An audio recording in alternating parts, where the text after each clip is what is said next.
जय श्री कृष्ण। राधे राधे।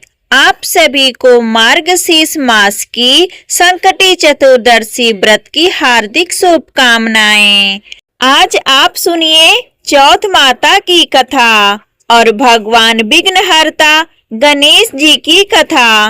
माना जाता है कि चौथ माता का व्रत और कथा के साथ भगवान गणेश का कथा सुनने से व्रत का संपूर्ण फल प्राप्त होता है।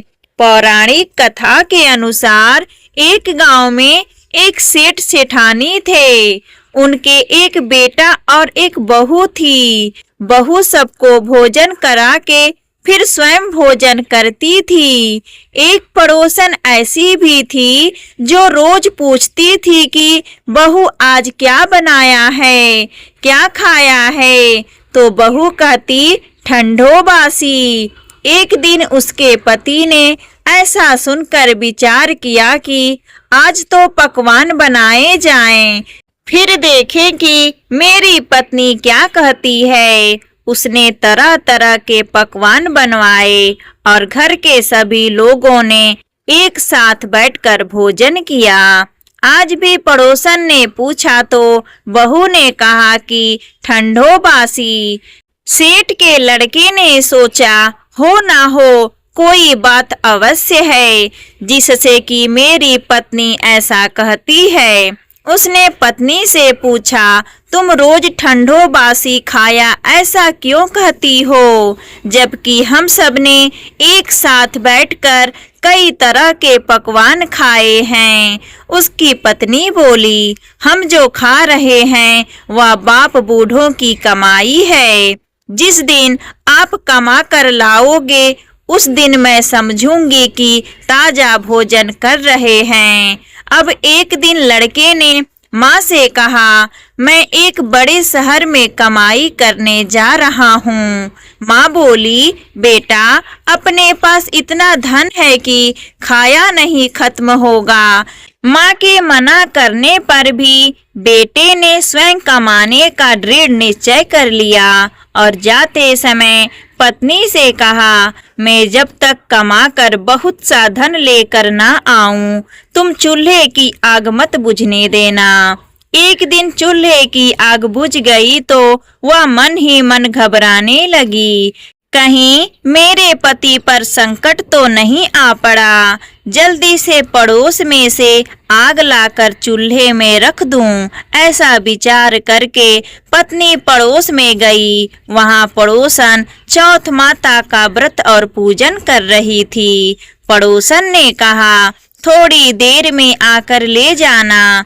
तो बहू ने पड़ोसन से पूछा आप यह व्रत क्यों करती हो, इससे क्या मिलता है। पड़ोसन ने कहा चौथ माता के इस व्रत को करने से अन्न और लक्ष्मी मिलती हैं और अपनी मनोकामनाएं पूर्ण होती हैं। अब बहू भी चौथ माता का व्रत करने लगी। दीवार पर उसने चौथ माता का चित्र बनाया। उस दिन घी और गुड़ का चूरमा बनाकर रात्रि को चंद्रमा को अर्घ्य देकर उसने भोजन किया। ऐसा करते करते बहुत दिन हो गए। चौथ माता ने उस बहू के पति को सपना दिया कि साहूकार का बेटा तू जागा है या सोया है, तेरी पत्नी तुझे बहुत याद कर रही है, घर जाकर उसकी चिंता मिटा दे। तू दुकान खोलकर कंकु केसर का पगलियां बनाकर बैठ जाना, आज तेरा हिसाब किताब हो जाएगा। अब तो चौथ माता ने जैसा कहा था वैसा ही हुआ। उसने घर जाने की तैयारी की और गाड़ी भर के धन दौलत लेकर चल दिया। रास्ते में एक बड़ा सा काला नाग फन फैलाए बैठा था और कहने लगा आज तो मैं तुझे डसूंगा, छोड़ूंगा नहीं, आज तेरी आयु पूरी हो गई है। सेठ के लड़के ने कहा आज चौथ माता ने मुझे सपना दिया तो मैं पत्नी से मिलने घर जा रहा हूँ। वहाँ मेरी पत्नी बहुत चिंता कर रही है, मैं उससे मिलकर जरूर आऊँगा। तब तुम मुझे डस लेना। नाग ने कहा, तुम शपथ पूर्वक कह कर जाओ तो मैं तुम्हें जाने दूंगा, परंतु लौट कर नहीं आए तो तुम्हारे घर आकर मैं तुम्हें डस लूंगा। इस प्रकार सांप को वचन देकर वह घर पहुंचा। वहां सभी से हंसी खुशी मिला और भोजन करने के बाद उदास होकर बैठ गया। उसकी पत्नी ने उदास होने का कारण पूछा तो पत्नी ने काले नाग वाली बात बताते हुए कहा कि यदि मैं उसके पास नहीं जाऊंगा तो वह घर आकर ही मुझे डस लेगा। पत्नी बहुत चतुर थी। उसने कहा कि आप घबराओ नहीं, लेट जाओ, मैं एक उपाय करती हूँ। पत्नी ने कमरे की 7 पेड़ी धोई। पहली पेड़ी पर रेत, दूसरी पर इत्र, तीसरी पर गुलाल फूल, चौथी पर कंकु केसर, 5वीं पर लड्डू पेड़ा, 6वीं पर गादी गलीचा और 7वें पेड़ी पर दूध का कटोरा भरकर रख दिए। इस प्रकार वह 7 ही पेड़ी सजा कर बैठ गई।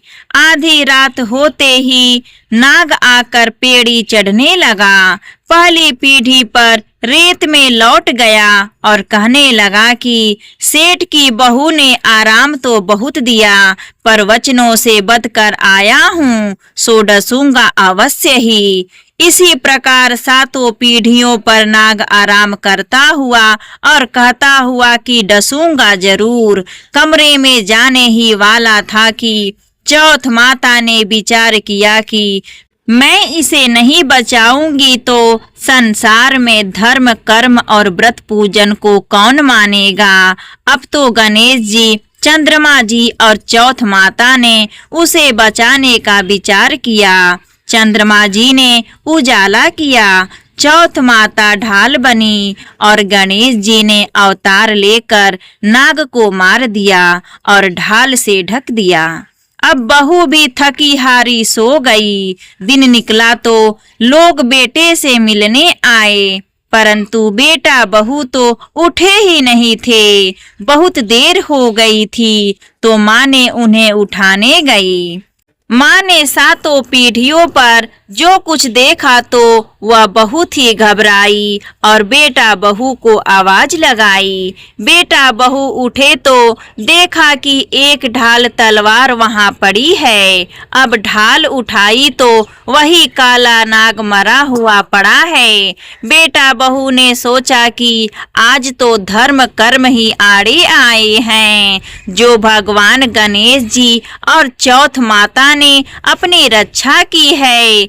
हे चौथ माता, आपने जैसे सेठ के बेटे बहू की रक्षा की, वैसे ही सबकी रक्षा करना। प्रेम से बोलिए चौथ माता की जय। भगवान विघ्नहर्ता गणेश की जय। अब सुनिए भगवान विघ्नहर्ता गणेश भगवान की कहानी। चौथ माता की इस कथा को सुनने के बाद भगवान विघ्नहर्ता गणेश जी की यह कथा अवश्य सुननी चाहिए। चलिए इस कथा को प्रसन्नचित मन से हम सुनते हैं। एक समय की बात है, विष्णु भगवान का विवाह लक्ष्मी जी के साथ निश्चित हो गया। विवाह की तैयारियां होने लगी। सभी देवी देवताओं को निमंत्रण भेजे गए, परंतु गणेश जी को निमंत्रण नहीं दिया। कारण जो भी रहा हो, अब भगवान विष्णु की बारात जाने का समय आ गया। सभी देवता अपनी पत्नियों के साथ विवाह समारोह में आए। उन सब ने देखा कि गणेश जी कहीं दिखाई नहीं दे रहे हैं। तब वे आपस में चर्चा करने लगे कि क्या गणेश जी को नहीं न्योता है या स्वयं गणेश जी ही नहीं आए। सभी को इस बात पर आश्चर्य होने लगा। तभी सबने विचार किया कि विष्णु भगवान से ही इसका कारण पूछा जाए। विष्णु भगवान से पूछने पर उन्होंने कहा कि हमने गणेश जी के पिता भोलेनाथ महादेव को न्योता भेजा है। यदि गणेश जी अपने पिता के साथ आना चाहते हो तो आ जाते। अलग से न्योता देने की कोई आवश्यकता भी नहीं थी। दूसरी बात यह है कि उनको 1.25 मन मूंग, 1.25 मन चावल, 1.25 मन घी और 1.25 मन लड्डू का भोजन दिन भर में चाहिए। यदि गणेश जी नहीं आएंगे तो कोई बात नहीं है, दूसरे के घर जाकर इतना सारा खाना पीना अच्छा भी नहीं लगता। इतने वार्ता कर ही रहे थे कि किसी एक ने सुझाव दिया, यदि गणेश जी आ भी जाएं तो उनको द्वारपाल बनाकर बैठा देंगे कि आप घर की देखभाल करना। आप तो चूहे पर बैठकर धीरे धीरे चलोगे तो बारात से बहुत पीछे रह जाओगे। यह सुझाव भी सबको पसंद आ गया तो विष्णु भगवान ने भी अपनी सहमति दे दी।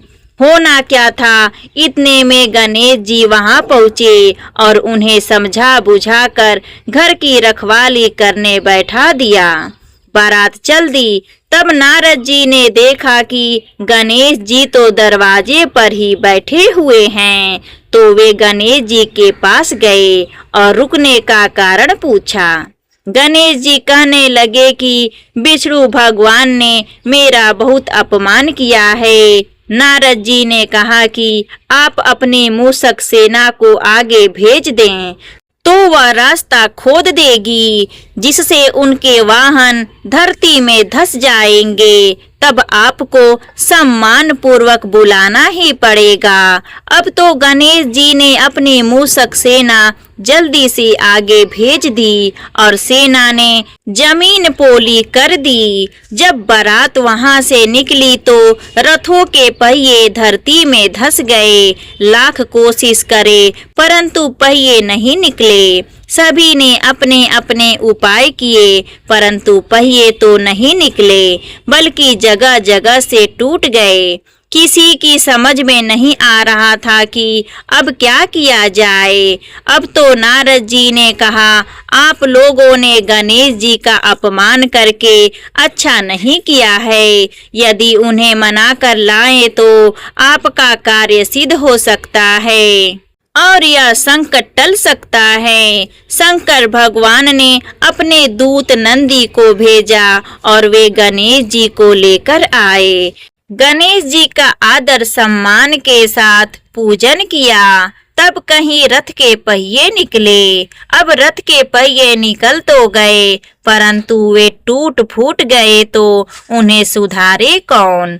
पास के खेत में खाती काम कर रहा था, उसे बुलाया गया। खाती अपना कार्य करने के पहले श्री गणेशाय नमः कहकर गणेश जी की वंदना मन ही मन करने लगा। देखते ही देखते खाती ने सभी पहियों को ठीक कर दिया।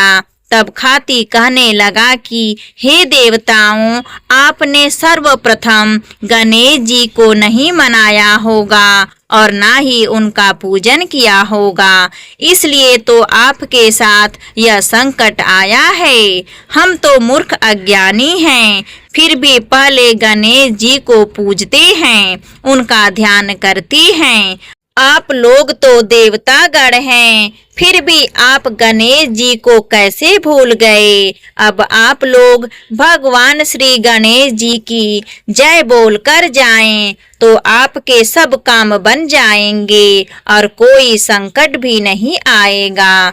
अब सभी को अपनी अपनी गलती का पश्चाताप हुआ और सबने भगवान गणेश की जय जयकार करते हुए और बारात वहां से चल दी और विष्णु भगवान का लक्ष्मी जी के साथ विवाह संपन्न करा के सभी सकुशल घर लौट आए। हे गणेश जी महाराज, आपने जैसे विष्णु भगवान के कार्य को सिद्ध किया वैसे सभी के कार्य को सिद्ध करना। प्रेम से बोलिए भगवान गणेश की जय। तो यह थी आज की चौथ माता की कथा और विघ्नहर्ता भगवान गणेश जी की कथा। आज की कथा आपको अच्छी लगी हो तो प्लीज हमारे चैनल को सब्सक्राइब करें, वीडियो को लाइक करें, अपने दोस्तों के साथ अपने परिवारों में ज़्यादा से ज़्यादा इस वीडियो को शेयर करें। धन्यवाद।